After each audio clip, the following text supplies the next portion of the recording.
traveled west. I'd have to retire before I could do that. So what did you do? This is, last night was. Now, when I retire, I am out of public life completely. I lost an argument. All right, we're all set? Everyone all set? Here we go. I did, I had to use it, that's right. Welcome everybody to our workshop on the courthouse. I'm going to talk a little bit about the ban or no? A little bit, yeah. A little bit? A little Okay. bit, yeah. Kind of a progress update. A bit in the ban. We'll talk more in the ban on Monday as well. But Okay. Yeah. With that note, I've brought a few friends, experts from staff, but also externally about the courthouse project. Since we began looking at alternative locations, it's given me a real realization and learning experience on the difficulty of siting something of this magnitude for the next 50, 100 years in Ellsworth. It's a big project. It's given me a lot of empathy for the state's difficulties in moving this forward and responding to some of the community feedback and finding a site that's that really it takes a lot of time and diligence to make sure we get it right for the future of Ellsworth. I think for those who may be tuning in for the first time or in the audience for the first time, we have a lot of background on the process of the alternative courthouse location selection that is online on ellsworthmaine.gov/courthouse. All previous presentations with background on the 12 submissions and criteria for those, workings with the state, and a bunch of that information. Tonight, I think the last meeting, it was really centered on this, that the Wardwell property off of High Street was the best alternative of the mix and deserved further consideration to really kick the tires on pros and cons and kind of where we're at. So I'm going to give a bit of a progress report to start off with tonight, and then I'm going to kick it over to Andrew McCullough, who's helped the city and many private developers here on survey work and development in the area, and is very much a subject matter expert and has been helping us kind of analyze this site for feasibility.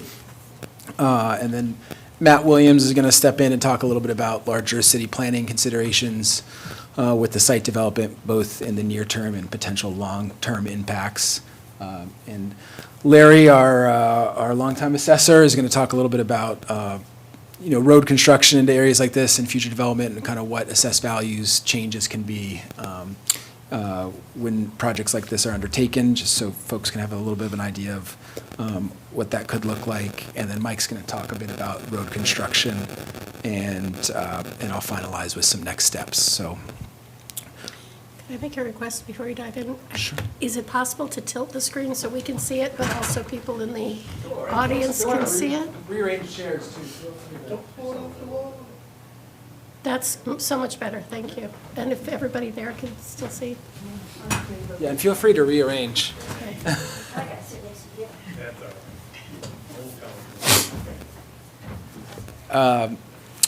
Thank you.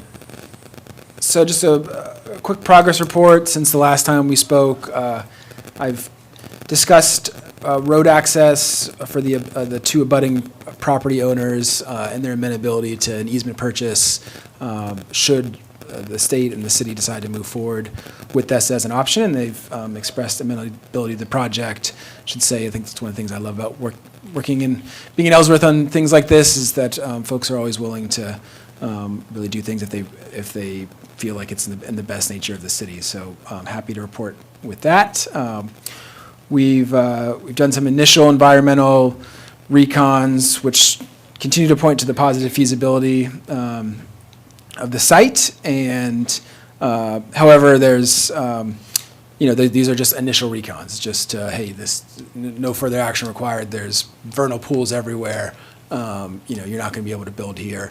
So we wanted to at least have that guidance before we go any further in this project that, that the environmental impacts and the suitability for a site development here are feasible. We've also had a lot of follow-up discussions with Maine DOT, initial reach out to the Maine DEP, talked to some additional local survey firms that are likely to be involved in the project with the state, the project architect for the state, and additional discussions with the state have been ongoing, to to really kick the tires on pros and cons and what we would need to do for the DEP with next steps if we were to move forward, and considerations with the tie-in off High Street of a road and what the DOT would require. And I think one of the things, if we do continue to move forward, is that those conversations would have to probably increase at a pretty a good pace.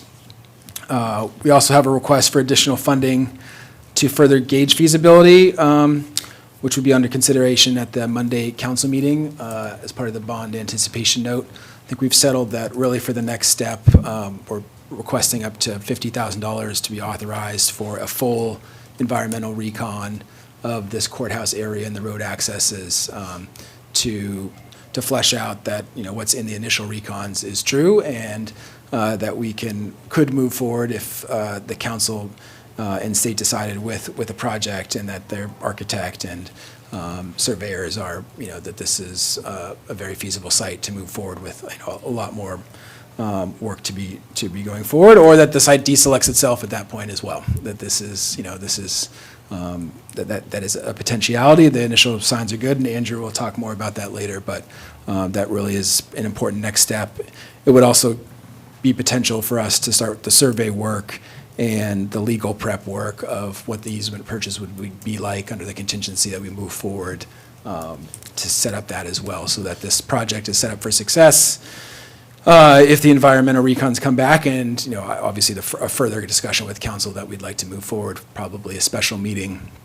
Again, there's a bit of a time constraint here. On January 15th is when the state's bond council would need to vote to approve the $55 million for their project, for this project to move forward. And they need to know the easements agreements are purchased or have a contingency to be purchased if this were to move forward, and that the site meets all of their needs. So that's a lot of the reason for the rush forward here. And then we've also had continued conversations with the Wardwells, who are a great family. I think they initially came to Matt before this, not necessarily thinking about the courthouse, but about all these properties, which Matt will talk as well, and just hoping to develop them for the future of Ellsworth and continue to, whether it's this courthouse projects or others, to want to make this parcel and parcels, which are very close to our High Street, Main Street corridors, if they were to be developed, to be done so in a way that would be really benefit the future here. So I'm very thankful to them for all of their help. With that, we talked about the general kind of survey. This is a very conceptual, just if the state were to build a similar size courthouse to what they had planned in Surrey, overlaid over the Wardwell property, but this is not, and a potential road in, but this is not, the finalized by any means. This would have to be, go for it. I don't want to interrupt you, but I cannot see anything on that map up there. Can you do it, actually point to things where we can see them? Sure, and I've got my, I don't know if Matt's able to. I've got my computer. If Vanna White could help. Yes. But is everybody Hey, else, Vanna, Mike. are Hey, you Vanna. able to? That's probably not very One valid. second, maybe I can go in a little. Here we go. Okay, Now we can thank see you. There we go. So this is just a basic overlay that we worked with Andrew on both the site itself. This is the approximate property line. Okay. It goes along Card Brook. And then you have the approximate size of the courthouse for 125 public parking spaces, a gated access for their, the prisoners potentially arrive, but also judges and others, and the public area. And then this is actually a 25-acre square. We're just kind of to give a frame of reference. I think as talking with the state and for their bond council, we'd want to dial in a 17.9-acre land swap, because the Wardwells have very gracefully agreed to be interested in a potential swap for the states, that we would potentially purchase this as the city for $1 from the Wardwells, under the contingency that the state would to give to the state, and when the state was given this, they would give us the Wardwell property. We'd give it to the Surrey Road property, which the Wardwells would then own. So the Wardwells would end up with the Surrey property? Correct. Okay. And the city's main investment would be the road access, both to this area, but then with some potential future implications beyond And just to give you, Nancy, a little perspective, I'll probably go back up. So this area is actually one of the interesting things, and one of the requirements was south-facing because they want to build solar on it. It's also always usually nice to. Can you use your mouse, because you're telling Nancy, but I can't see that. I'm getting a great view here, but yeah. So this has the, sorry, Nancy's got get the private. So this. Well, you ask and you get, so. This has a fair amount of south-facing exposure. So, Yeah, come on, Mike. so which, is ideal for, really all construction, you get a ton of sunlight, but also especially if you're planning on putting a ton of solar, which I believe the state is. And this is all nice field, so they wouldn't have to cut a single tree down. And Andrew will go a little bit more into the site-specific side of things and some of the environmental survey aspects on kind of what's upland and what's actually buildable there. But just to give you a little bit of a perspective. So, well, Andrew, will you be telling us why that's swinging to the left, so, that road access? I will tell you why I had it swinging to the left, and at this time, I mean, the idea is that it may be a more direct route, but I will tell you why. Okay, because that's going to be expensive. Yeah. Okay. Yeah, I think, I'll leave it to Andrew to, Okay. but, Question, yes? is the entire property 24 acres and the city, the courthouse is looking for 17.9? Or is the whole thing larger than the 24? This one piece is about 40, and then I think it's like 140 for all of the Okay. properties the ward was Was in. remembering larger numbers. And Matt will get a little bit into Okay. the full extent. Great. But just so you can kind of, and I'll use the mouse. So generally, we're just talking about that courthouse would kind of be right around here, I would say. And then south facing towards, that's Acadia National Park. Yeah. Out there, and I think that's the Acadia Villages Resort. And here's High Street, probably the Walmart and Home Depot up here. So, and then that's Card Brook, kind of coming down. Before it gets a little impacted here. So, just so, now we're going to start zooming in a bit. Hopefully it'll be a little easier to see. But I'm going to send it over to Andrew McCullough, who's been helping the city with some of this work, and will explain, this is like the initial environmental review, and he'll explain kind of how to read this map a little better. But this is the same thing as this triangle, Okay. but just not a topo, an environmental review. So this data is from Moist Environmental that shows, one, the limits of what they looked at. It shows the wetlands that they initially have identified, wetland boundaries.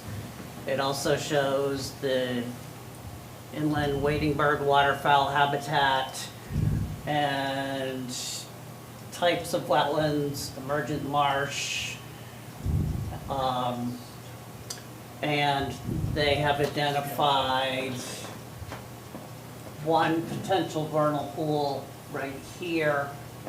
And then on the other map that includes the Merrill and the Adams property, they have identified potential vernal pool. That's the potential vernal pool that's on the Wardwell property. So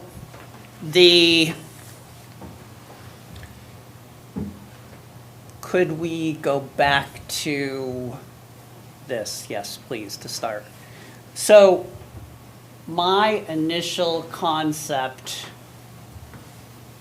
for this looping type road was to try to maintain buildable area over here on Merrill, and then to maintain essentially one block on Adams that was available to them for the future, and then come into the site.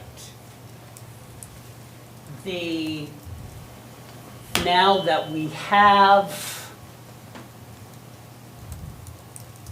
this plan, we know where the approximate limits of this wetland are and this wetland, and Charlie has had some discussion with Bob regarding route, etc., most likely the route would be more direct up through across Merrill Lane, and then potentially, and this will be for discussion, potentially across the corner of the Merrill property that Merrill Furniture is on, to avoid this potential vernal pool and completely avoid that wetland, so that then we would only have one wetland crossing somewhere over here. That would, if we have just one wetland crossing here, we're probably going to be down at a wetland impact of maybe 2,000 square feet for our road. Very minimal.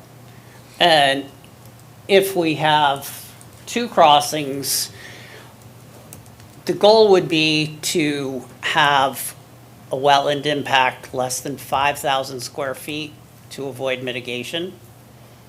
And if we're less than 4,300 square feet, and it's not a wetland of special significance, we avoid even a tier 1 permit.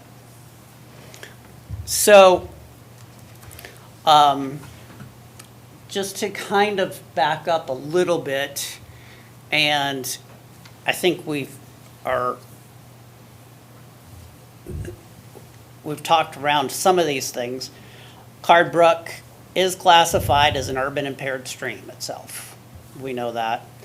FEMA has identified area immediately adjacent to the stream as a flood zone A, so that we know if it floods, it would, if we were in close proximity to it, we would have to demonstrate or run the calculations to determine and present to FEMA what we determined that flood elevation to be.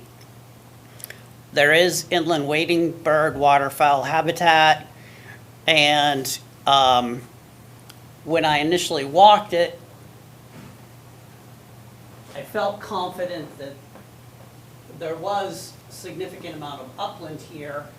I can tell you that what we run into, and I think what this shows, is an old farm field like this is really, especially when it's a clay field, is really an upland wetland complex. Slopes are gentle, groundwater's moving slow, and it's really up to the wetland scientists to kind of parse out where that boundary is. It's, I mean, I felt confident that there was upland here, but parsing that out takes some work. But we have preliminary work done that shows that. To give you a little bit more perspective on this, this block here, just up in that area, is, we can put in a 500-foot square block right there, which is approximately 6 acres. So there is significantly more than 6 acres total of upland area here. So there is, now, what the setback is from this wetland will be dependent on whether that's a vernal pool or not, but there's a lot of upland development potential there as far as area. And there's more than what the state is going to need for this courthouse. The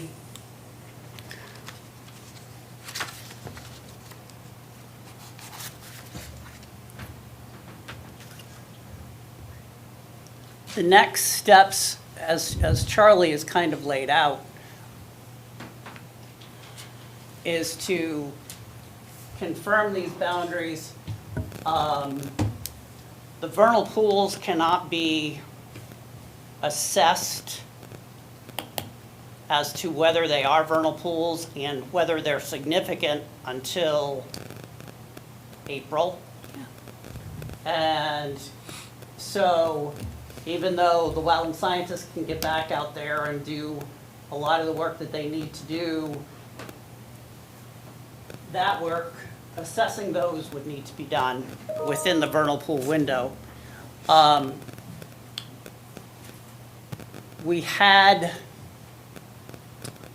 We did lay on topography, 1-foot contours from LiDAR, from NOAA on our plan, and when the surveyor is out coming up with layout for an easement, and/or checking any of this boundary survey information, that would be the time to tighten up that topography if it needs to be tightened up at all, or just, and/or confirm. Another item that we discussed today is with High Street scheduled for the mill and fill, even if we don't have complete design yet in the spring for construction, that we would want to get stubs in for our utilities, water, sewer, electric, and stormwater, before they do that work, and before then it's either under moratorium or it requires us to, be taking it back 100 feet or so in each direction to overlay it once we've put in those utilities. So that was one thing that we discussed to keep in mind.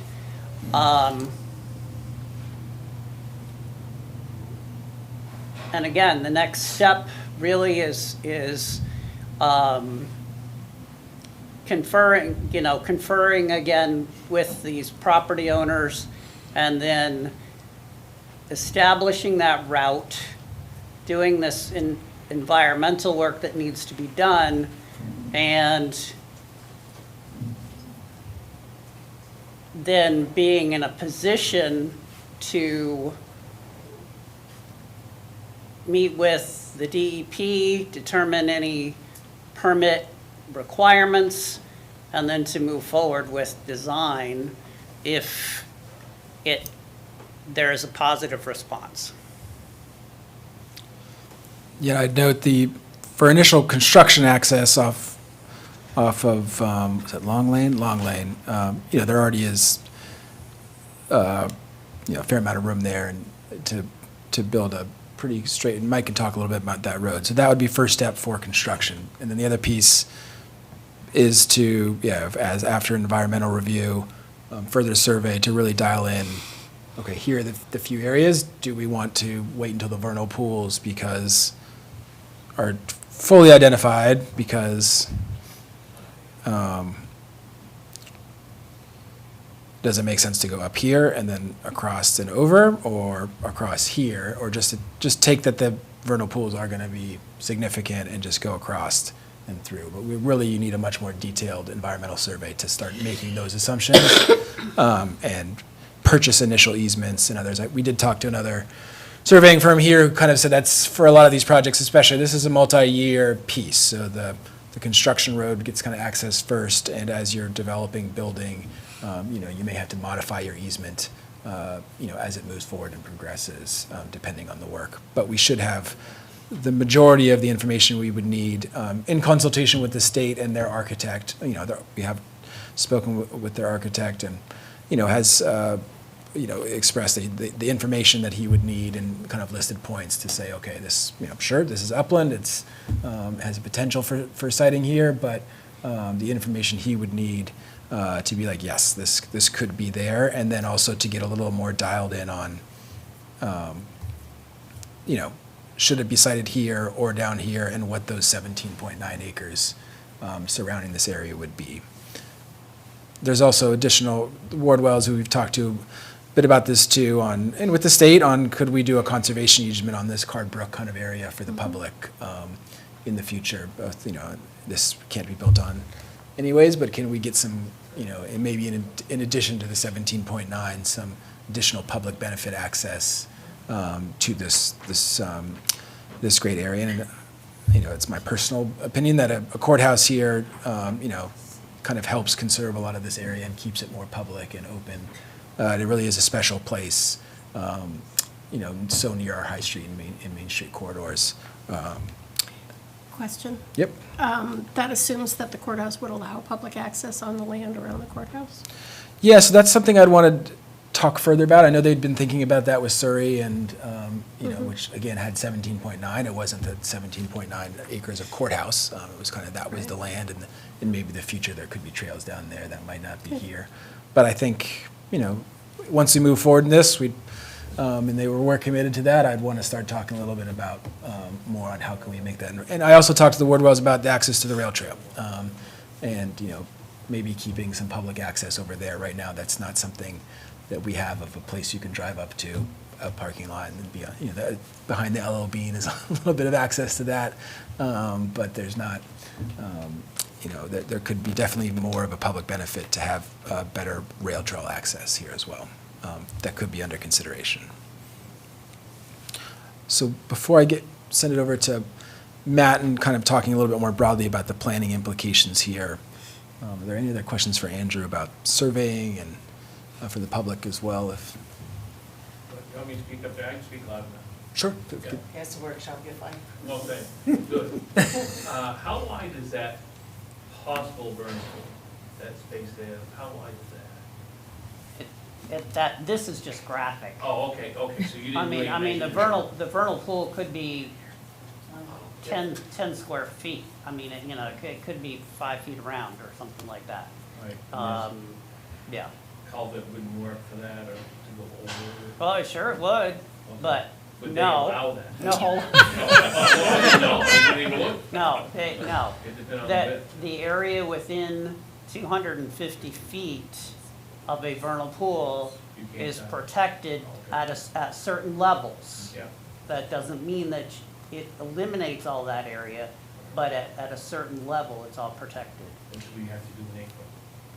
The assessment of it, yes. Can you hold, Yeah, just speak a yeah, little or- louder, because they can't hear you. but- Or you'll have to come up here, yeah. Yeah, once if you could come up, sorry. Yeah, sorry, he just came in and said they can't hear you. Probably with that microphone. I know, maybe it's just there. So back when the state had 120, with the 120 Surrey Road, they did an initial environmental, but they didn't do a complete, full environmental. They were sort of doing this. They hadn't done, if I recall, they have never done their full environmental impact assessment, or am I, there were so many things that went happened. Yeah. I'm trying to remember, because, I mean, they ran into the same kind of thing on Surrey Road, that they were sort of impacted by all these different, the stream encroachment and the vernal pools and whatnot, so they were sort of in the same pickle. This actually has much more area, it looks like, on, for that. So my question is, if the city decides to take this on and we put up the money, whatever, $50,000 or more, whatever it takes to get this done, because it is a long-term goal to benefit the city for the long run, since the state allotted $55 million, which included doing all their environmental studies, is there any way that once this transfer happens, that they basically reimburse the city for the costs that they would have incurred if they had continued on the Surrey Road site? Yeah, we've talked about that in principle on just that front, and I think there's two things there, and one is I believe, and I've actually asked for the details of that just so I can make sure that they're that anything that they were already planning or would have to do for Surrey would be something that they would cover here. I believe a traffic study was one of those things that they hadn't yet completed that, so we wouldn't be doing a traffic study on this. They would do that.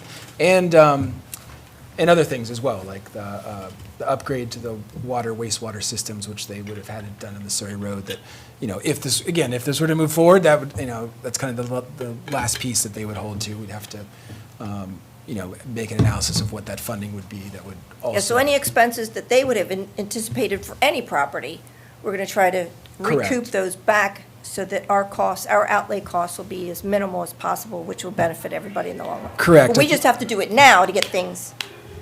Correct, and and then the other side of that too is, is the road. That's the big piece that Surrey has. I wish I could have come here with the alternative location and meets everything, and it's right on High Street, and, you can pull off. Unfortunately, it's the difficulty of a parcel and something of this size, and why Surrey is that it really met a lot of the conditions.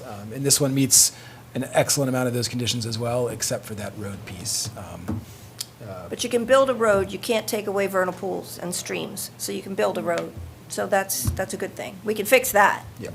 And it's been a learning thing with Andrew and others too on these kind of, the wetlands. It's one of the reasons we needed to do this just initial piece as well, was to make sure that, we're not going down a path that isn't going to be feasible. And the next piece too could also be a deal breaker. And then, but these, at least from the initial area, as Andrew mentioned, there is a limited wetlands area where you could, without even triggering some of these larger permits, stay under, again, initially. And the same thing with the vernal pools that I think you mentioned, Andrew, that are they vernal pools of significance? Do we want to just assume that they're of significance, and or do you want to wait for April until a final design of what the road would be? And would those be sufficient for the state with their January 15th bond council deadline to move forward with in initial planning? Charlie, could I make a suggestion? Maybe when Matt comes up, start with explaining what a vernal pool is, why they're important, what we mean by this. I know from my work at Augusta, they're a big deal, and they don't seem to be because they're only there in the spring, but kind of the environmental reasons why they have value and why we are required to take seriously protecting them, just to lay that context. Can I ask just one question though? So Andrew had talked about the stubs and things for utilities on High Street, but we're not putting those in, correct? Because the utilities they would have had to have anyway. Yeah, but I guess not from they would have had utilities right off the road. Yeah. So, and again, when the High Street stuff finishes too, I think there is a moratorium, so this would be the option. So I don't know if we get reimbursed for them, but we'll probably have to put them in.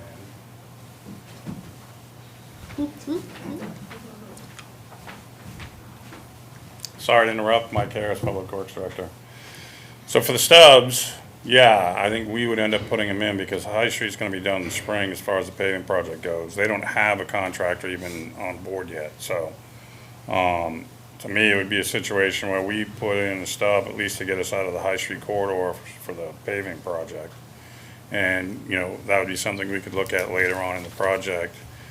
Like one of the things that I suggest, and I've spoken with the court and Charlie about, is, when they're done with their projects, if there's contingency money left over and at the end of all these projects they're doing, would we get a chance to try and get reimbursed out of some of that money?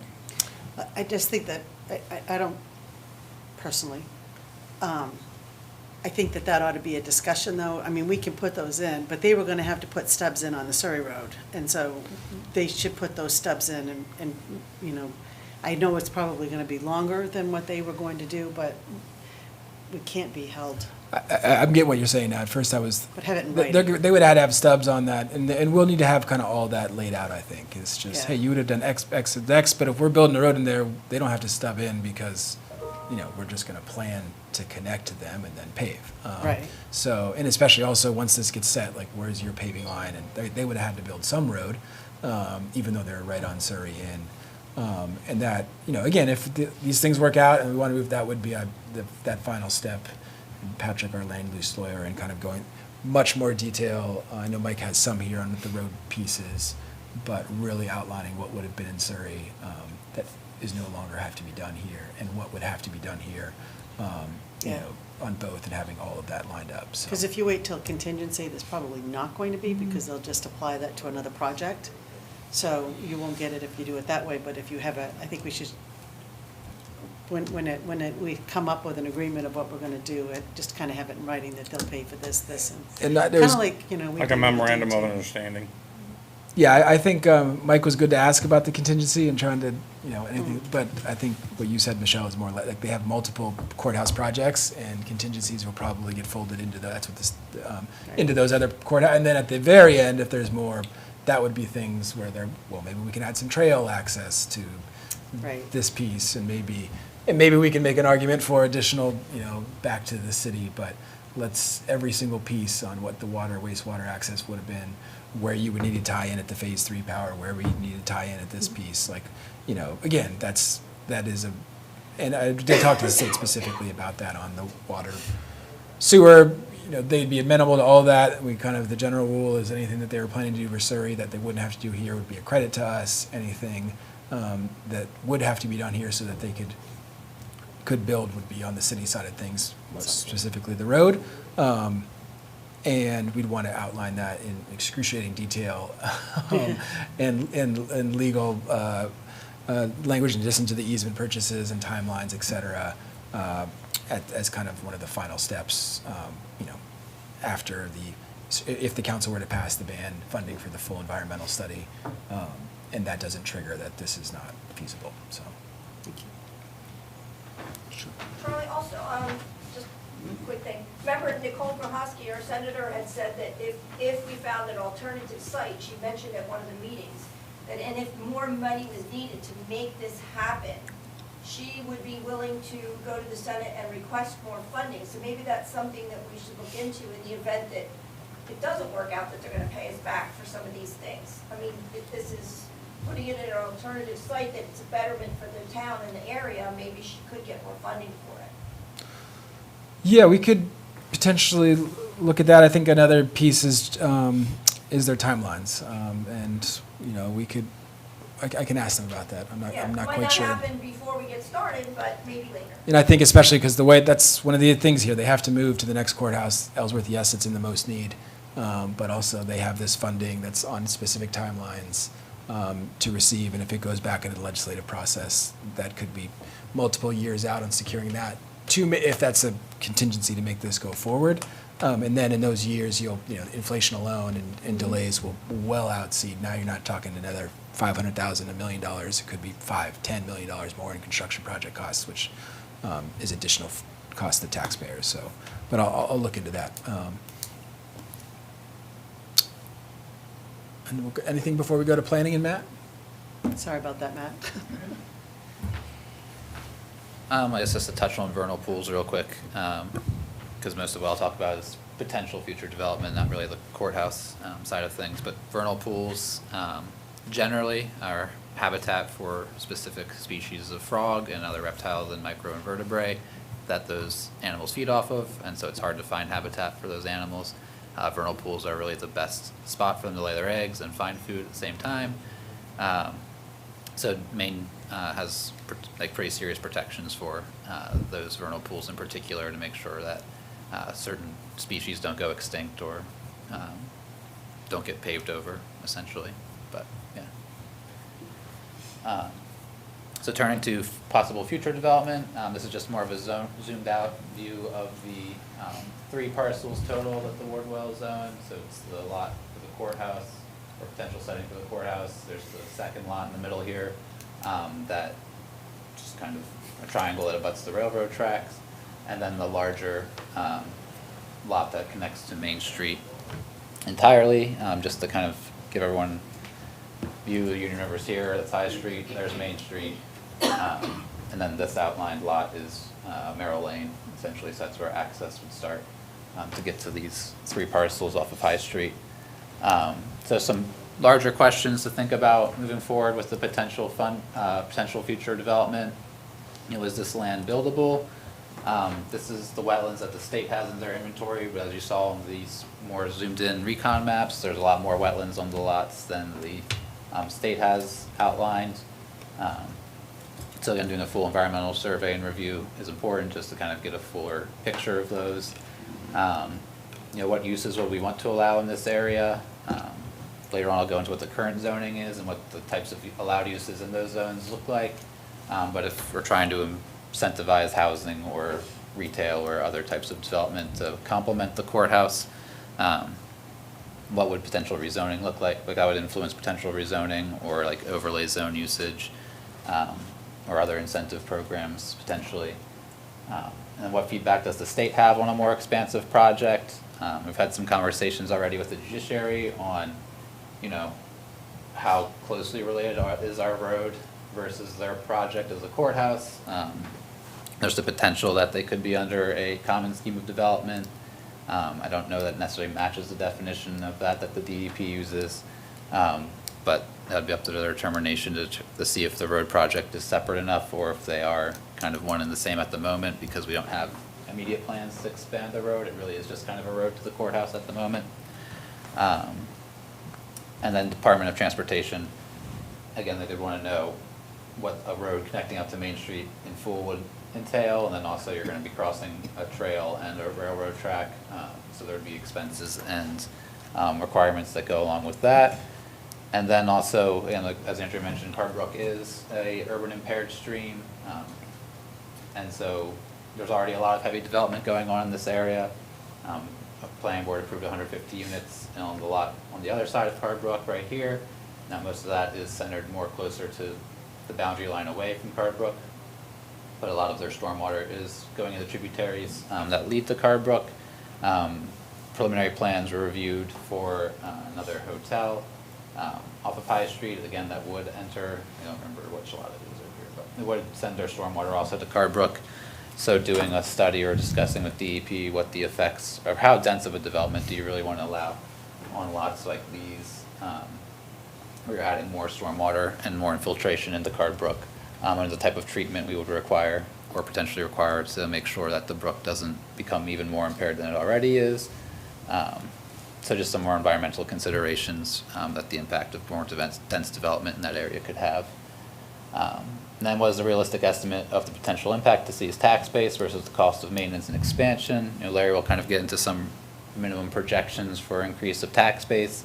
But again, depending on how dense of development you want, if you're putting, you know, again, how many units of housing you're putting in here, what does that cost for the school department, what does that cost for the police, fire services, what does that cost for other city services, and then, you know, will the tax base, will the added tax value recoup that in the long term for maintenance? You know, especially if you're putting potential trails somewhere along here, you know, if that's a city or another organization, that's to be determined, but if the city's doing it, that's maintenance costs, and probably high because it's in wet area, so those trails will wash out a lot probably unless they're boardwalk, and DEP doesn't allow those. You know, there's all these other future considerations. But yeah, we can go to the next slide. Yeah, and just to zoom out for those who, you know, I know Matt and I talked about this a lot, but this is kind of discussion of future potential of this site itself. So there is their aspect of, you know, the road kind of coming through this area to the courthouse, and, you know, and there's merits to that as well. Just the courthouse being sited here, closer to the High Street, Main Street corridors, Cardbrook access, but in the future, potential for, you know, connecting High Street to Main Street, where there's already a fair amount of traffic backed up, and additional development in the potential buildable areas, as well as sort of the longer. And Matt will get into that a little bit more later, but we did want to just discuss that a bit.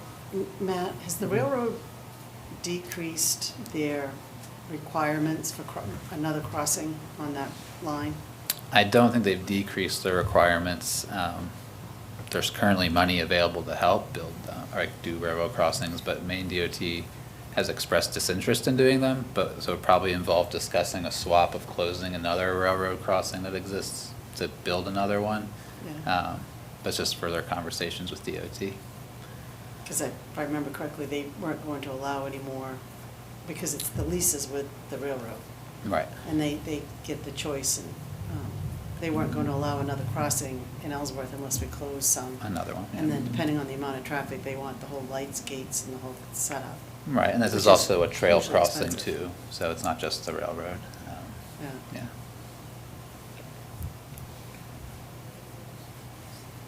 Next slide. So this is just the environmental review. I believe this was 4 years old, of the Main Street lot. You know, Charlie and I we were talking in a meeting earlier. We're not exactly sure what happened here with it, because the lot's not shaped quite like this, but this shaded area with the spots is considered wetland. And then this is the triangle lot in the back as well. So I believe this lot was 70-ish acres in total. The large lot, I think this one was like 11 or 17, somewhere in that number. But you can see that there's a lot of wetlands. You know, there's a caveat that this was done during a very wet year. But again, it's a general information of what we have currently. And so there does appear to be wet upland, you know, in this general area here, so it's not an insignificant amount of land. But then again, determining setbacks from those wetlands, figuring out exactly how high value they are, will determine where you can actually build. And then, again, you're crossing over, somewhere you cross over the tracks, probably on either side of this small patch of wetlands here potentially. And then, yeah, so that's what that lot looks like, or looked like 4 years ago, really, in terms of wetlands impacts. So pretty patchy. I mean, it looks like no matter where you exit the road at, you're going to cross wetlands. So that will probably trigger more permitting processes, but not impossible to do. And so this is the current zoning for the lots. So you can see that these two lots here are zoned urban with a series of shoreline zoning protections around them in Carb Brook. So there's stream protection that runs right along the brook. And as you back out towards the wetlands next to the brook, it becomes resource protection, shoreline zoning, which is probably pretty sure it's the most restrictive of the shoreline zones. And then the larger lot is mainly currently rural zoning. So this half or portion of the parcels is high impact uses for the most part. I was honestly kind of surprised to see that given its proximity to Carb Brook, but everything around Carb Brook is high impact use, so I actually don't know why I was surprised. But urban zone allows for a lot more varying uses and high intensity uses, more dense housing already, and also higher levels of commercial or manufacturing uses. Again, rural zone is a lot less high impact, so it's more focused on actual agricultural activity, low density housing. So again, if you're investing in the road to cut through to increase development, you probably will want to look at either completely rezoning this lot. You may leave these the same as they are, but there's also the option to look at more creative zoning options with a overlay zone, creating like a development district over these lots, and kind of picking and choosing the types of uses you'd want to allow there. Is that the current, and is the new comprehensive plan going to be the same, or is that different? I believe the comprehensive plan, I couldn't remember, I didn't check before us, but there is a new proposed zone. It's not actually in effect just if the comprehensive plat passes, but a transition zone between urban and neighborhood that, so you know, like right around here, if the railroad track wasn't there, the urban would be right next to the neighborhood, so it'd be a mix of housing up against high impact zone or high impact uses. And so this area was kind of targeted as that transition zone where it'd be a mix of housing and low impact uses that aren't allowed in the neighborhood zone, but it's close to downtown, so you may want to have more like restaurants or coffee shops somewhere around here that are walkable for people, but not necessarily the high impact like manufacturing or heavy commercial uses that are allowed in the urban zone. So the comp plan does touch on that as a potential recommendation, but that could be, instead of, again, we have to look at it further, but instead of rezoning all of this, if this development district does open up, you just rezone this to be kind of more of that transition zone and leave the zoning as is existing. You talked about the overlay zone as That would be the development district. That would be like an overlay zone rather than Gotcha. just rezoning the base map, yeah.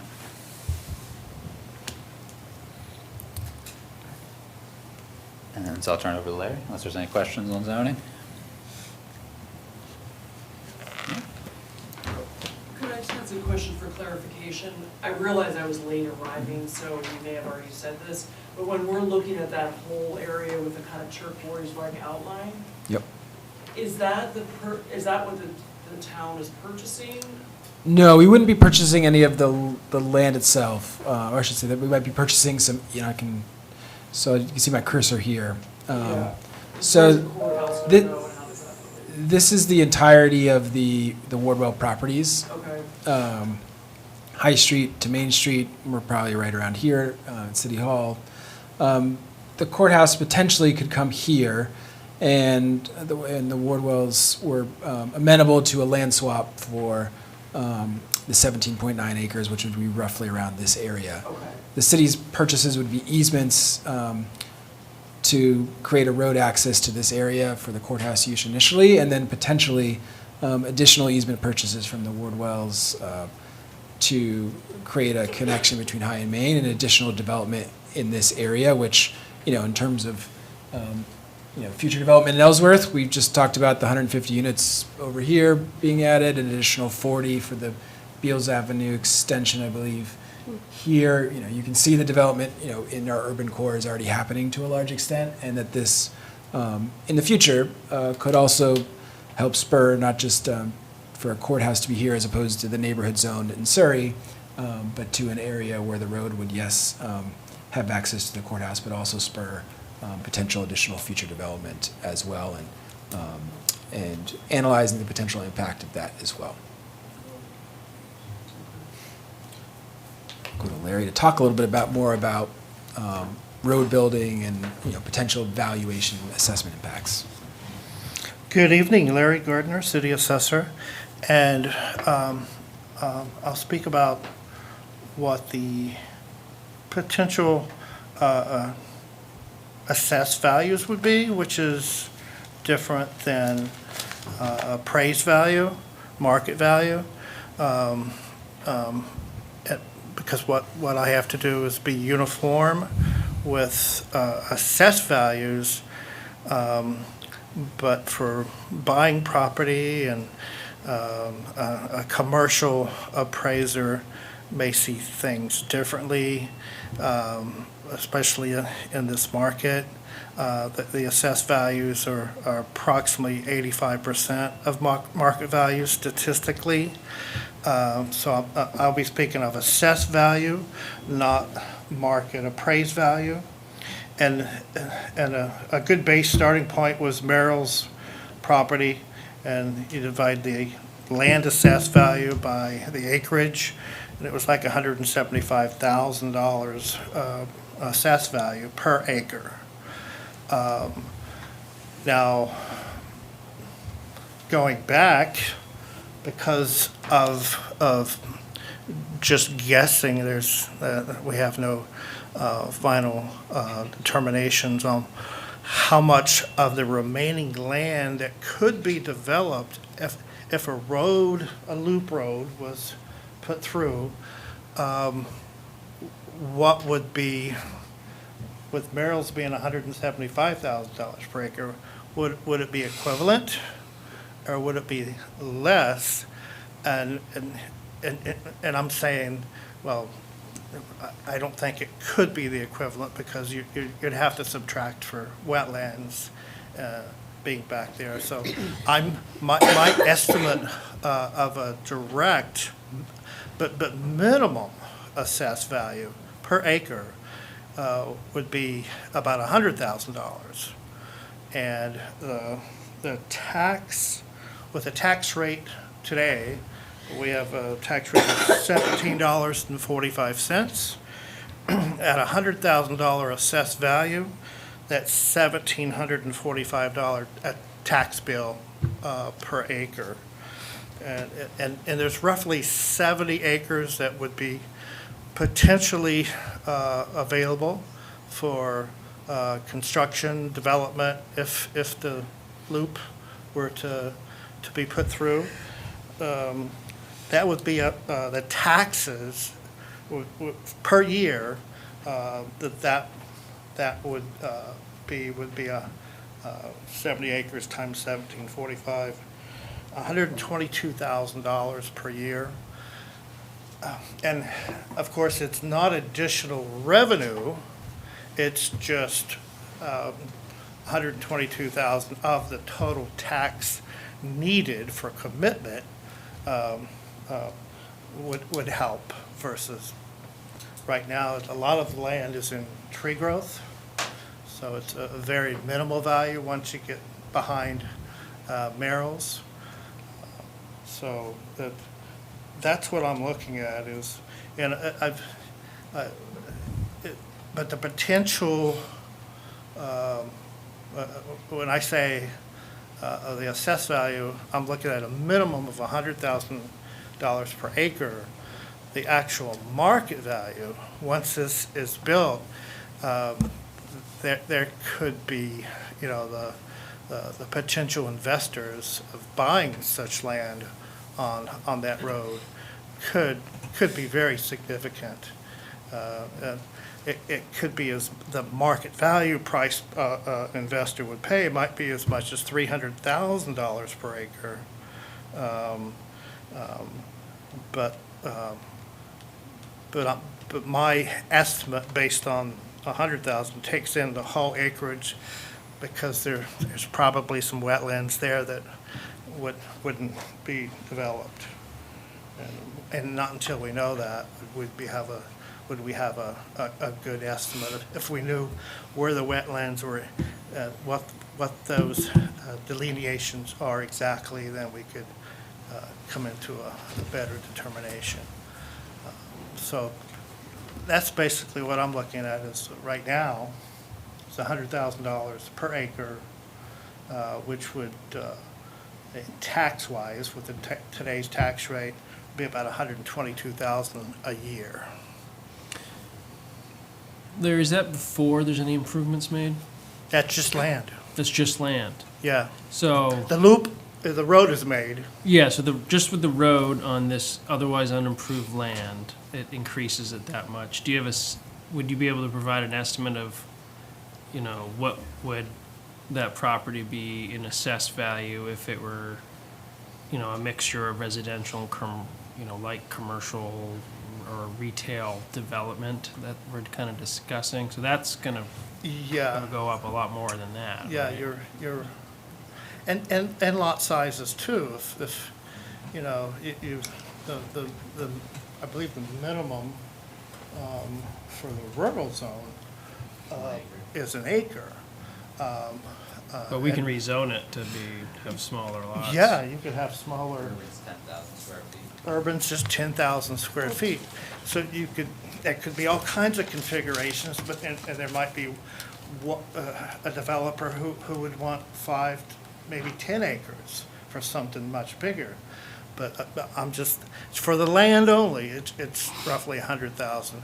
I don't have an estimate of what the buildings' values would be, just the land right now.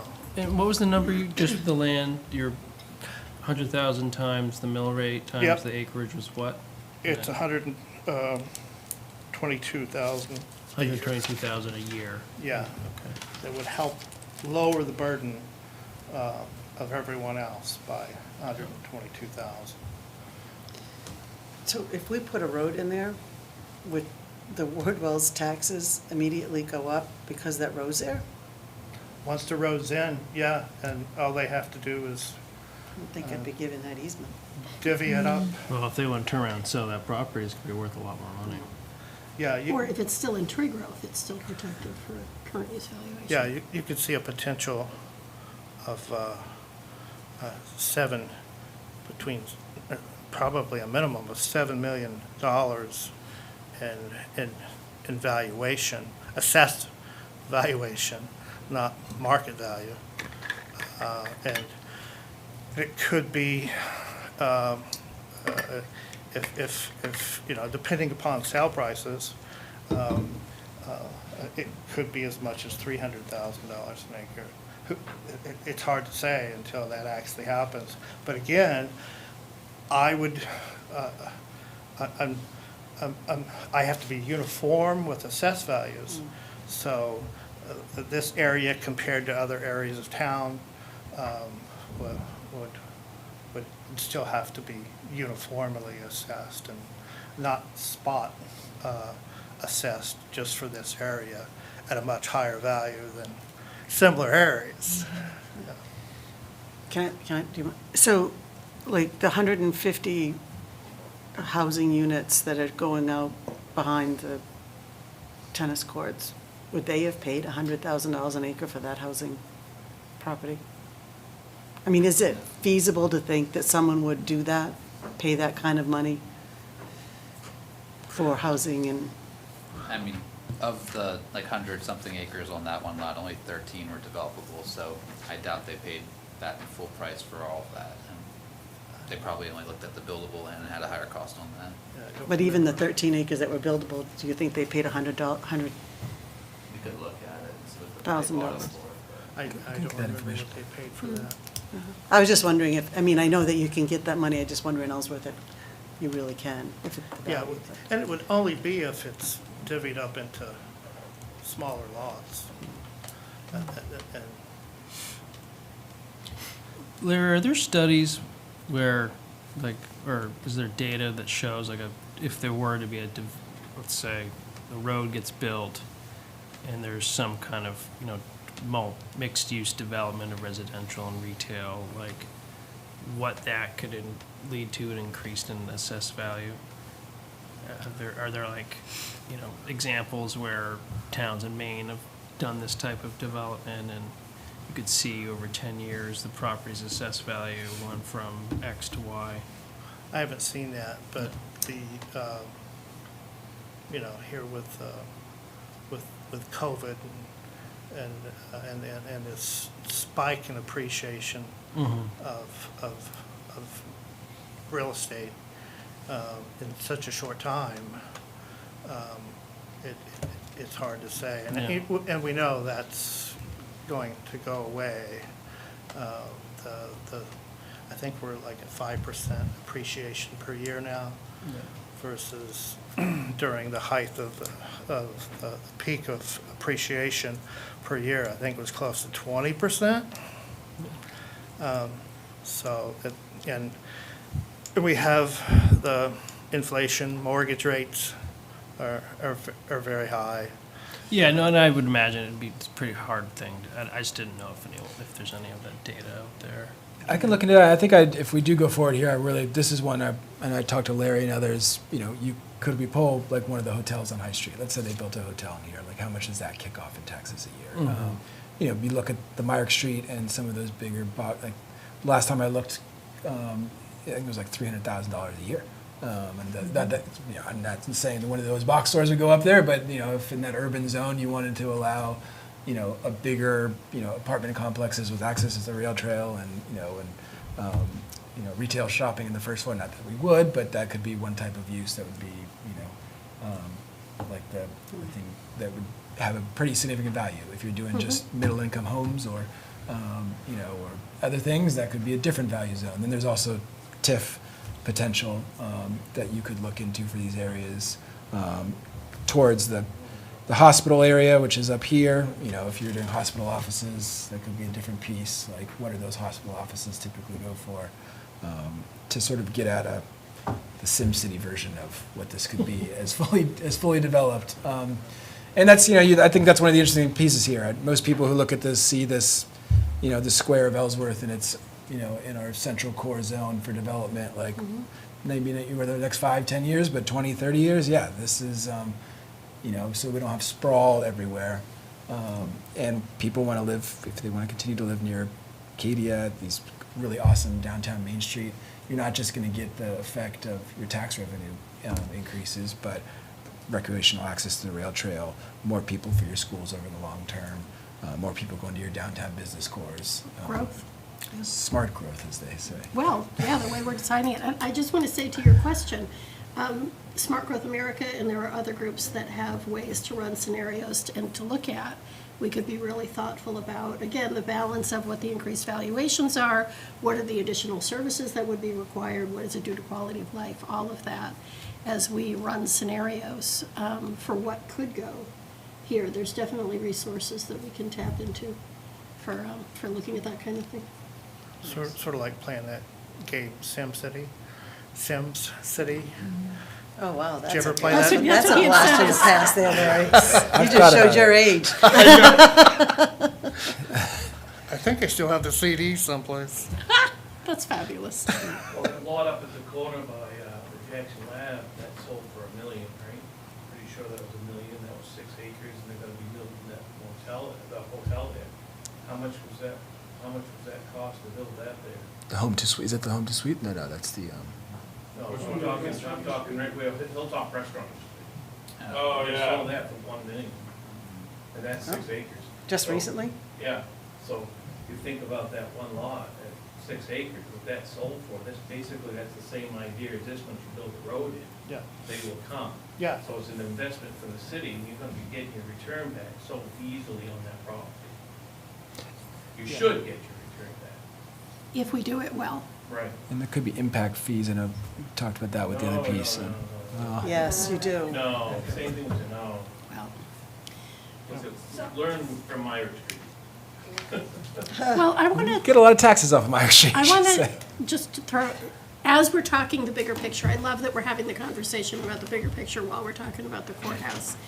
And the idea of, could there be a bypass that alleviates the traffic on High Street? If we don't do this well, we will end up with 2 high streets that piss off everybody who has to drive by them. So this thoughtful work that we're doing about what kind of development makes sense, where could it go?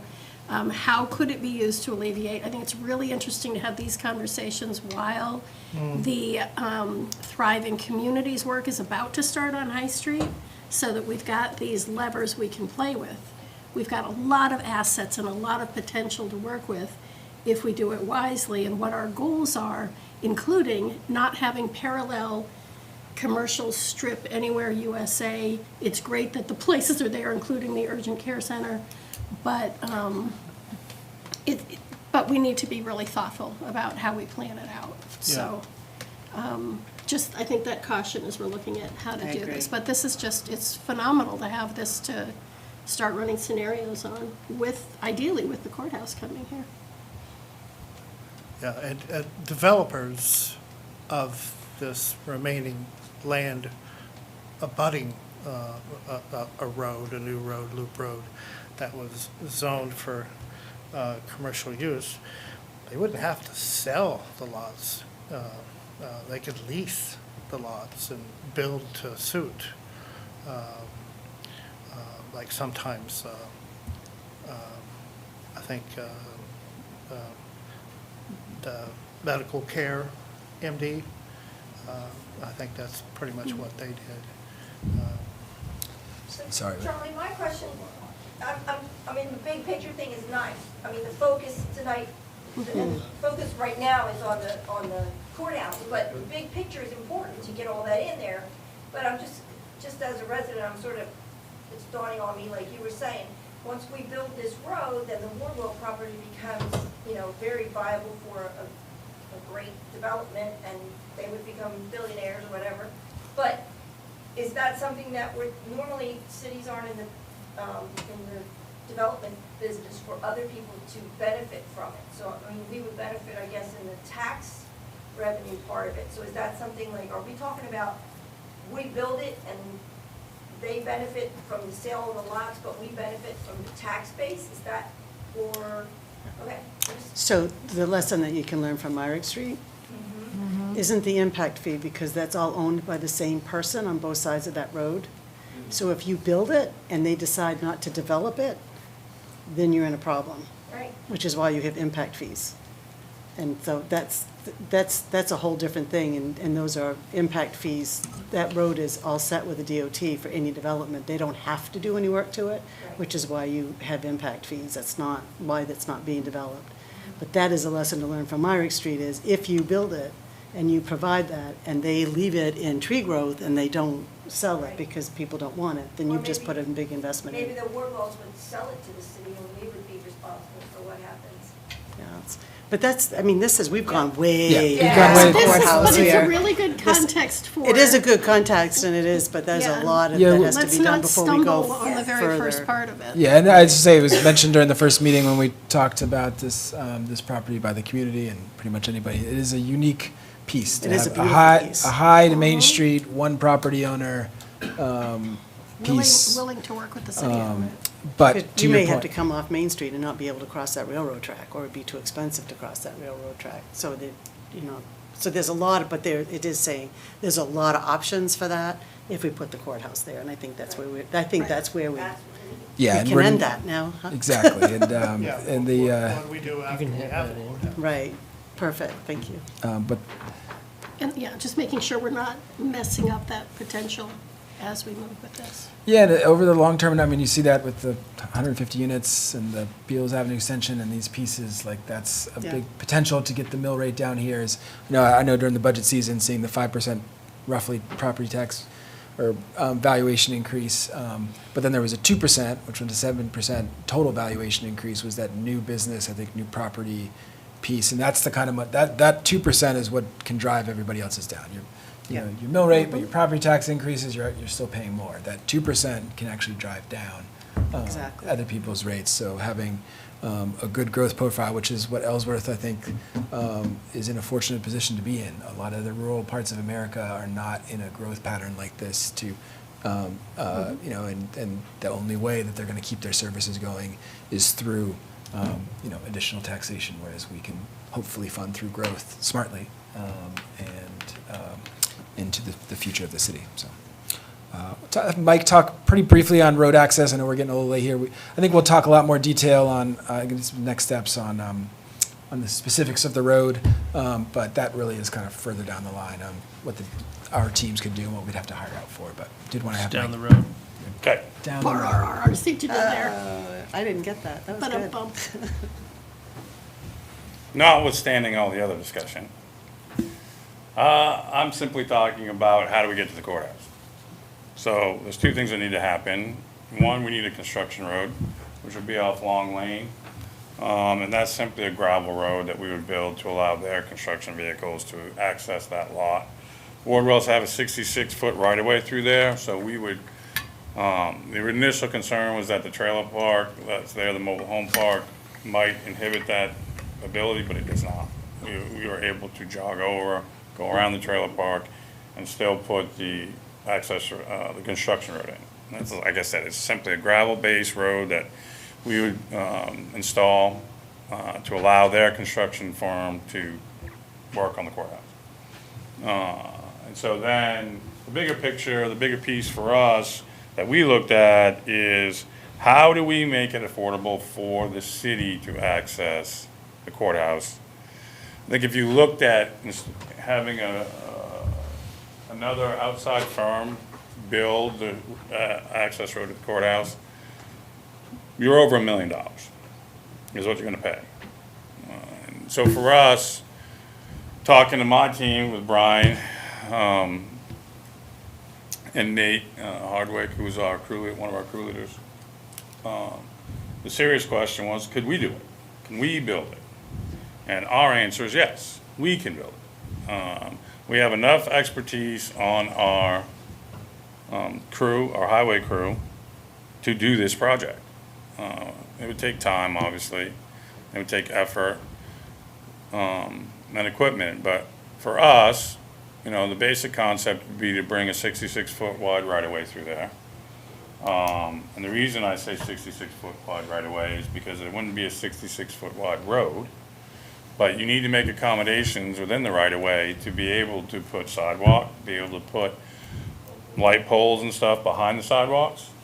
And then you need to have, the road would include shoulders, sidewalks. And then the other thing you have to take into account is, depending on what they ask for stormwater, you may need areas within the right of way, but outside the road for quality and treatment structures. So the initial thought process is a 66-foot wide right of way, and then we could look at what the actual road that would be built in there, probably around 50 feet, with the sidewalk, with the light poles, room for the light poles and things like that. And so for us, what we would look at is, we would look at putting in sewer, water, putting in conduits for electrical and communication. We would not obviously install any of it, the electrical and communication, but we would provide conduits for them to pull their stuff through. And then all the appurtenance accessories that would be necessary for that, pull boxes, basins, manholes, curb stops, all that stuff. So our concept would be, we would bring the road in, we would put the infrastructure in, we would put the gravel base in, a 2-foot gravel base, and then if we have the equipment, if we could get a sidewalk paver, we could actually do the sidewalk all the way through, including the paving. But we would not pave the road, so somebody else would end up paving the road. And we can, that would also be much more in the next steps, once the road determination is kind of, is designed and staged for timing, but, you know, we can have a lot more detail on what that would be and for our workflows, as well, going forward, so. I just, Question, and maybe a look at the map.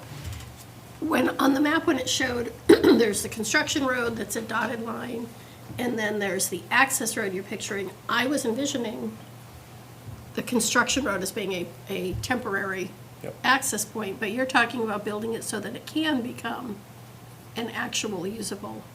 We're gonna build it Road as a with gravel road sidewalks. with no infrastructure or anything in it. It's just gonna be a gravel base, probably a couple of feet, Brian, road for their construction vehicles to be able to access this lot. Right, but you're talking about sidewalks. No, That's- this road is Thank the you. road I'm talking about. I was, because we were, the thing was, Yeah. the topic was the construction road, and we were talking about infrastructure for an actual road, and Yeah. I was So this not would be the clear on gravel that. access. Thank And you. then we are not, our concept is not to do this thing. Our concept is to do this thing.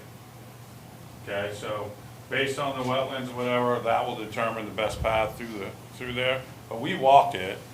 We walked, up Merrill Lane, all the way across the property, all the way to the middle of the field. To determine, measurements and, what we were looking at, to get through there. We own the gravel. We own, a ton of dead sand that has no use that we could use in the base. So we wouldn't be purchasing any of that. And then the piece that we would look at having to purchase, if this goes through and you want us to do this work, we'd have to buy, 8-inch SDR 35 pipe, we'd have to buy water main, we'd have to buy anything for stormwater and things like that. Some of which we have, but the biggest benefit is you're not paying outside labor, and you're not paying for outside quantities of materials that we already have. And you have people working on your road that care about your road and care about the city of Ellsworth and want to make sure that the quality is there. And I don't think there's a value on that. yeah, I should say that just timeline-wise, if this was to proceed as the state's current plan, and maybe this could be a year out, depending on, but, if they do try to break ground and they get all the permits and everything this next year, the first step for the teams would be, when we're not plowing, we're not doing our other big projects, we're out here creating the construction road access for the initial piece, right? We don't need to have this other piece finished in year one. But then the next winter, then we're, or if there's additional time and the permits have gone through, and we, then there's also additional work on clearing land, getting this in order, so that it's primed and ready for a final pave, as the courthouse. And again, we'd be mirroring our projects. The critical piece is gonna be the stubs though. How long do you think that road's gonna be, Mike? that you guys So are I think it's about 1,000 feet. If we go straight through, building?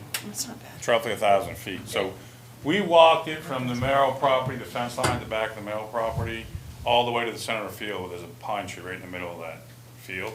But we wouldn't go to the middle of the field though with the road, because the courthouse is gonna be built there, they're gonna have their parking lot. We would just go to their parking lot. So, but I wanted to take into account the distance from High Street up Merrill Lane to that chain link fence. It's about the same as what we walked. So we're estimating about 1,000 feet, overall. And we feel pretty confident that it's not a difficult project. Should say the guys are excited about this one too. I know they're, yeah, it's, I think it would be a great thing for the city, and the team would be really happy to do it. That layout, with the more Our serpentine layout was like 1,450 feet. Oh, So yes, I would say a direct route is about 1,000. about 1,000 feet. And that's from the gate? That's from No. High Street.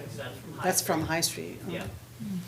And again, just, Because, I'm sorry. I was just say, this is a lighted entrance. I don't know if we mentioned that, like, there was a piece it would be a lot just to come off Long Lane and in. This is already paved to some extent.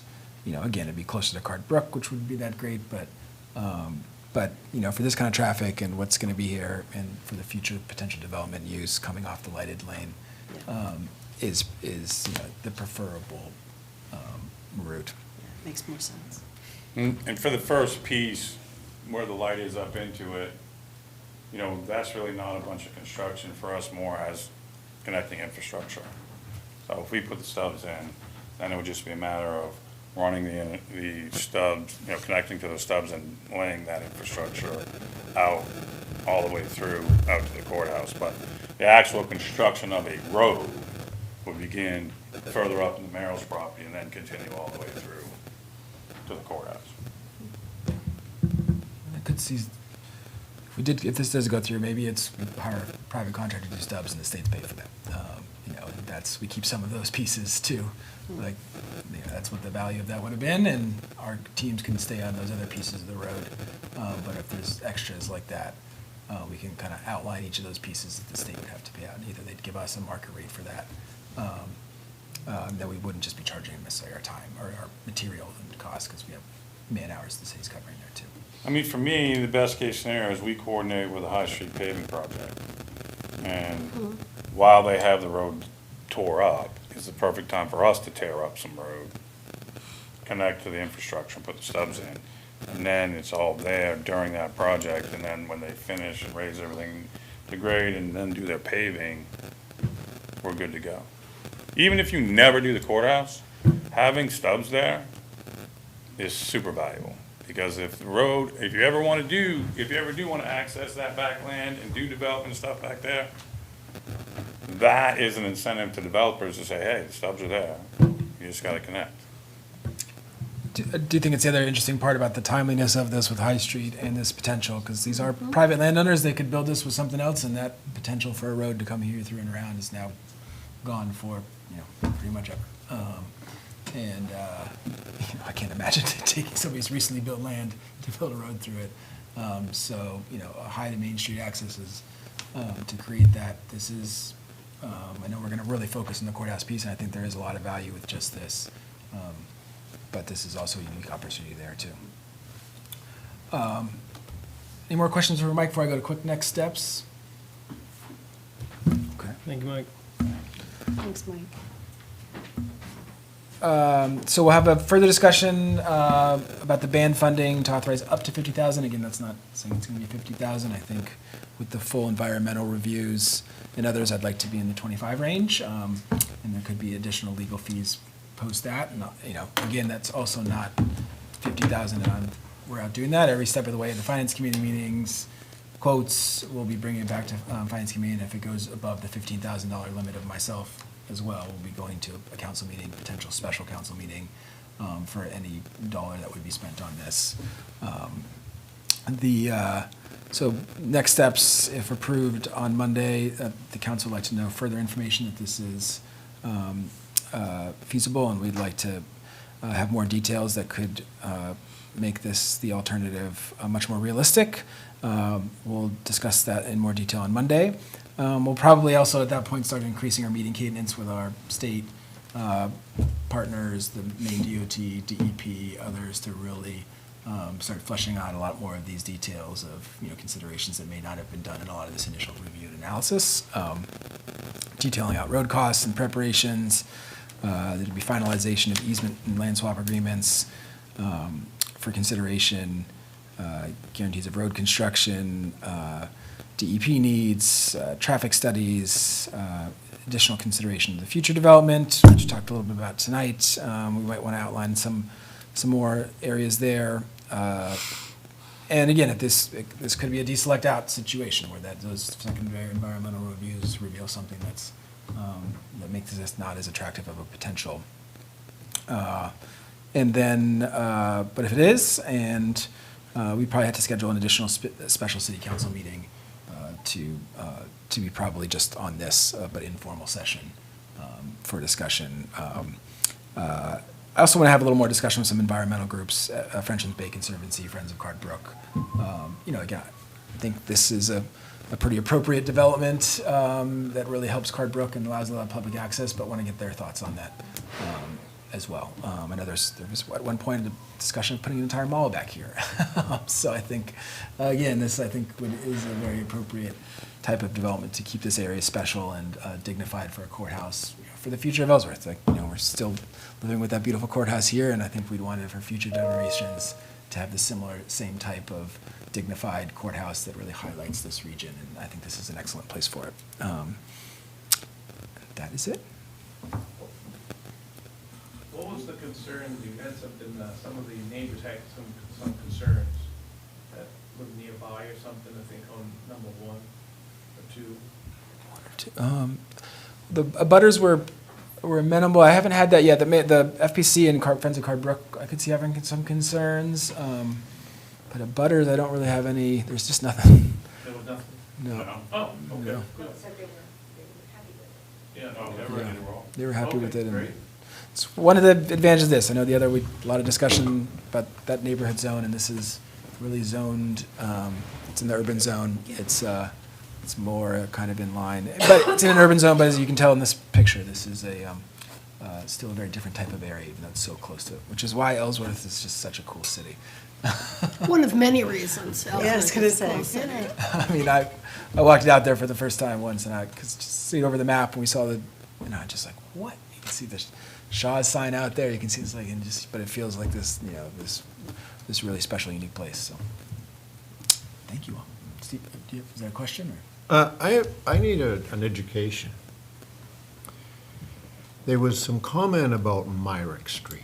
Oh, can we do that after the workshop? I'll talk, but only because this is a workshop for the courthouse. I understand, and this is a question relevant to that. Larry, you were here, probably you were here. And my question is this, could you give us a little thumbnail about how that happened and the city paid for it? In thinking of development, I think there's some similarities here, and I just wanted to hear how that all went down. That was long before my time.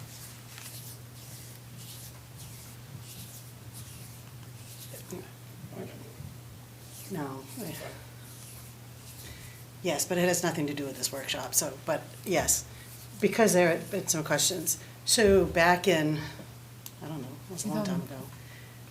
Pre-Great Recession. Yeah, it was before 2008. 2009 Walmart went in, so probably 2006,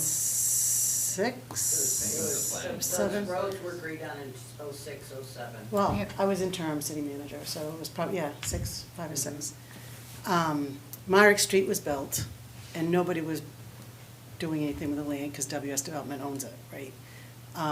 And one of the reasons was, and Walmart wanted to go onto that street, however, the DOT was not allowing anyone to build on Myrick Street, or because Beckwith Hill was a two-way street.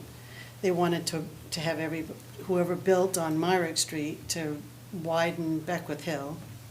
And then they also had to, with their traffic plan, do exactly what we ended up doing on Myrick Street and widening it, adding lanes, moving the light, doing all of that work. And it was several $1 million at the time. And so we couldn't get any development, and Walmart was actually planning on moving just across the line into, was it Trenton or Lemoyne, Larry? Lemoyne, Yeah. which would have been very easy. We were literally being held hostage for development in that area because of the cost of anybody being the first person in. So, the cities worked with the DOT on the plan and reworked that entire triangle. So Beckwith Hill became one way. Myrick Street, we did all the widening, added all the lanes, and this was all DOT design and requirements. And then changed the triangle. I don't know if you remember at that time, the triangle Route 1 came down and merged with what was coming off of Beckwith Street. So we had to rework that entire triangle. So everyone came across Myrick down there, and it was just a smooth work into High Street. Think it was 3 million? 3.1 million? 3.4 million? either 3.1 or 3.5. Something like that, $1 million. And so we obviously did not have a developer that would be first person in. So the city said, well, we'll do it. And then we'll get paid back by what people say are the impact fees, which have not stopped development at all, by the way. And that's how we get paid. And what it is the impact fee, remind me, Tammy, but it has to do with how much traffic you put onto the road, because that's what creates the need for the additional development of roads at that time. You needed, it was by traffic count, and that's how you had to. Peak hour trips, thank you. It's been 10 years, so, since I've had to do this. So anyways, that's why we did it. That's why the impact fees were put in there. The problem with Myrick Street is, Charlie's been working on this since he got here, is that it's owned by one company that does not have interest in developing it further. Yeah, and I should, But before we go beyond that, the city took the initiative to say, hey, and correct me if I'm wrong, the city took the initiative to put Myrick Street in to enhance development. That was the flavor of this, is that It was correct? to, not to enhance it, to allow it. Okay, well, to allow the Walmart and now the Home Depot. Yeah, we had Lowe's. Home Depot, I think, was already there, weren't they, Larry? Yeah. Yeah, but we got Lowe's, we got Lowe's from that. We got, I think Darling's moved up after that. You got that whole corner where That whole Shaq- corner, all this stuff. Shappy's Yes. thing. I mean, So it's not once we just did that, WS, it yeah. created a lot of commercial development, because And that's a the commercial impact area. It extends to where Bates put his property and all that, they're all paying into the development. So it hasn't stopped development at all, it's just, You know, WS, and I'm happy to talk to you offline, Steve, about that piece. I've Yeah, had a conversation with WS yesterday. I'm just asking, there's some similarities here. We're building roads, and I'm just trying to yeah. gather up you asked a question, is there any data? Well, it looks to me like we have our own data right here that we could at least look at if the city has spent money on infrastructure in the past. Where did it go? How did it come? Why was Myrick Street put in? And that. Myrick Street was put in, I don't know why we didn't put Myrick, didn't Smalls put in Myrick Street? I believe Smalls initially put it in. Yeah. But it was not, but it was Serpentine, It was Serpentine then. as it is now, but they put it in, and then it was redone, as you say, to accommodate the additional lanes and the traffic, et cetera. To meet DOT safety standards. Yeah. So we enhanced what was there. Yeah. Anyways, there was a lesson on impact fees. Yeah. Well, I'm glad I know it was a little bit of a sidebar, but I did hear some things in the forum too in the council. I know a lot of councilors mentioned it and what's stalling development in that piece. But happy to take you through the tax figures over the last 17 years. That wasn't what I'm interested in. I was trying to learn from, you asked a question. The city's already done this once. Is there any lessons there that should be applied here? I'm just trying to gather the history there. And I would agree with you, Steve. I mean, I can't see doing it without getting our money back in something other than taxation, because that takes so long to, but encouraging development in areas where you can't get the first person to come in. It's kind of like, we have plans for extending sewer and water, and if the person extends it, then they get, as people come on, they get some of their money back. But then that, again, ends at a certain point, because people don't want to put that initial investment in. So, does the city do it to encourage? There's a lot of that. And the other thing about Questions. we have was it MPI, main partnership, municipal partnership initiative, so, which we could be up for. And again, I do want to kind of separate that. This isn't the full loop, that could be something to be interested in consideration. This is to go to the courthouse. There'd be a couple impacted, and there'd be potentially some impact just in that general area for development in the near term. But, the state, there could be federal dollars available too for transportation to help build that road and those other things too. It wouldn't just necessarily be on the taxpayer. Yep.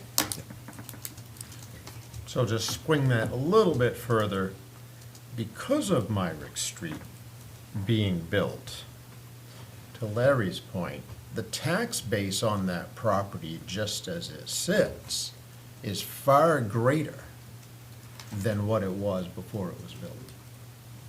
Oh, yeah. Is that fair? Even though there's nothing there? No, Yeah. well, there's the Walmart. Well, I'm talking the blank property, if you will, that you had mentioned that, the cost, the values go up and et cetera, even if there's nothing there, but the value of an acre or what have you.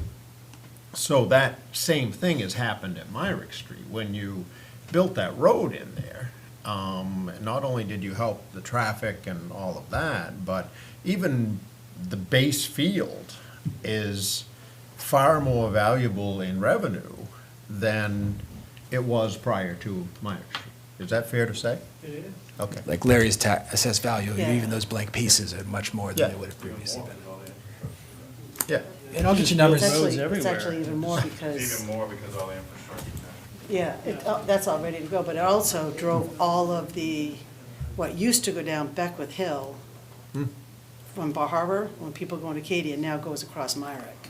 So it was driving that traffic across there, so it's a commercial piece of property, so it drove that. That's what helped with that assessment too, is because of that. And I have to give you more details there, Steve. I think that is kind of the Yeah. pieces. It seemed like there's not stuff there, but there could be. I'm not talking about stuff there. I'm trying to learn about this Yeah. whole situation, because it seems to me that the long view of this is the road all the way through, which has traffic benefits, take-backs, what have you. It seems like there's some similarities there that we might look at. Yeah, I can check that out. Are we all set, or does anybody else have any other questions? Anybody else want to know anything about impact? How about TIFs? We could explain. I love Just TIFs. kidding. Hit the hammer. I think vernal pools and tips in one night, that would be something.